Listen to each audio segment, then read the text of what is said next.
We've got a large cone tornado on the ground at this time. حالیہ کچھ برسوں میں دنیا کے مختلف حصوں کے موسم میں جو شدت دیکھنے میں آئی ہے وہ نہ صرف ان علاقوں کے مکینوں بلکہ عالمی سطح پر تحقیق کرنے والوں کے لیے بھی حیران کن ہے۔ بعض ماہرین کے مطابق اگرچہ ان میں سے کئی واقعات قدرت کی دین ہیں، تاہم ان سے جس وسیع پیمانے پر تباہی ہوئی اس کے لیے بڑی حد تک انسانی سرگرمیاں بھی ذمہ دار ہیں، جو خوراک پیدا کرنے کی ہماری صلاحیت کے لیے ایک بڑا چیلنج ہے، کیونکہ ان سے زمین کی زرخیزی میں کمی آ رہی ہے۔ ڈاکٹر برائن گرین برگ کا تعلق واشنگٹن کے انٹریکشن نامی ادارے سے ہے، جو دنیا بھر میں کام کرنے والی غیر سرکاری امریکی تنظیموں کا سب سے بڑا نیٹ ورک ہے۔ زرعی سرگرمیوں اور جانوروں کی نشو و نما کے لیے زمین پر پڑنے والا بوجھ اور پہاڑی علاقوں اور پانی کے ذخائر کے قریب جنگلات کی کٹائی ایسی کارروائیاں ہیں جو ماحول کو منفی طور پر متاثر کر رہی ہیں۔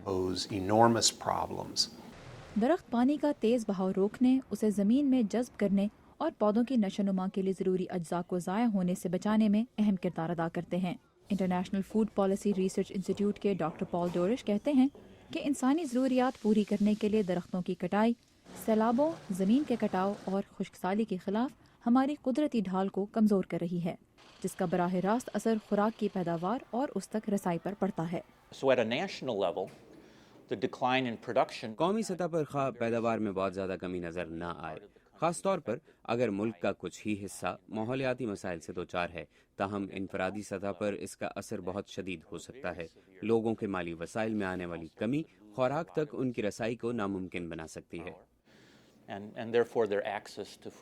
صنعتی ترقی اور اس کے ساتھ ساتھ زرعی پیداوار میں اضافے کے لیے کیے جانے والے اقدامات جیسے کیڑے مار ادویات کا بے جا استعمال نہ صرف زمینی اور فضائی آلودگی میں اضافہ کر رہے ہیں بلکہ سمندروں کے لیے بھی نقصان دہ ثابت ہو رہے ہیں، جو فصلوں کی کاشت کے لیے زمین سے کم اہم نہیں۔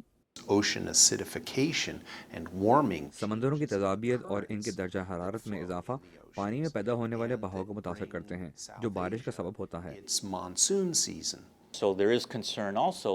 لہٰذا اس بات کا خدشہ ہے کہ موسمیاتی تبدیلیوں سے مانسون بارشوں کے وقت اور ان کی مقدار میں بڑی تبدیلیاں آئیں۔ پاکستان کو ایسی شدید بارشوں کے لیے تیار رہنا ہوگا جو گزشتہ سال کے سیلاب کا سبب بنی۔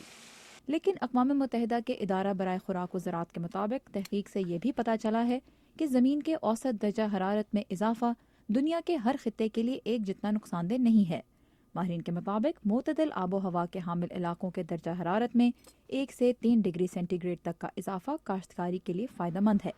تاہم ڈاکٹر ڈورش کہتے ہیں کہ عالمی حدت سے دنیا کی مجموعی پیداوار بہرحال منفی طور پر ہی متاثر ہوگی، کیونکہ بیشتر پھل اور سبزیاں درجہ حرارت میں بہت زیادہ تبدیلی برداشت نہیں کر سکتے۔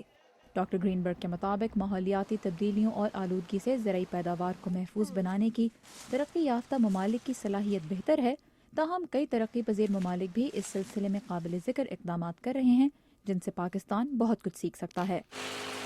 ڈاکٹر ڈورش کہتے ہیں کہ ماحولیاتی مسائل کے خوراک کی پیداوار اور فراہمی پر اثرات کے حوالے سے پاکستان کی صورتحال تشویشناک نہیں۔ ان کے مطابق پاکستان میں آبپاشی کا نظام کئی دیگر ممالک سے بہتر ہے، تاہم اس کی درست دیکھ بھال اور ملک کی پانی ذخیرہ کرنے کی صلاحیت میں اضافہ وقت کی ضرورت ہے۔